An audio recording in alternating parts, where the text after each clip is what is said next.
wala po tayong kinukonfront na trend pagdating sa insurgency problem natin dito sa province ng Pangasinan. But just the same, we don't want to be complacent. Ayaw nating hayaan na manumbalik yung problema natin sa insurgency. Ito ang naging direktiba ng bagong talagang commander officer ng 71st Infantry Battalion ng Philippine Army sa Pangasinan.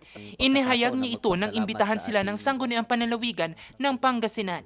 Dito, inihayag ni Lieutenant Colonel Manimtim na bagamat hindi problema ang insurgency sa probinsya, nagpapatuloy ang kanilang ginagawang operasyon para matiyak na ligtas ang bawat residente. Continuous po ang ginagawang operasyon ng ating mga kasundaldahan. Right now, we don't call it combat operation. We call it stability and support operation para mas mapanatili ang kaayusan at katahimikan dito po sa ating probinsya.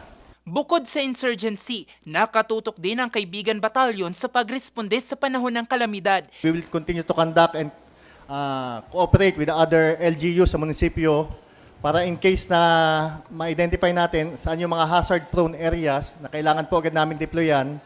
Rest assured po na bago pa lang po dumating ang sakuna, i-deploy na po natin yung ating mga tauhan. Sa ngayon, nagpapatuloy ang koordinasyon ng Kaibigan Batalyon sa mga LGUs upang matiyak ang pagkakaroon ng insurgency-free at disaster-ready na Pangasinan. Jose Robert Inventor, RNG News.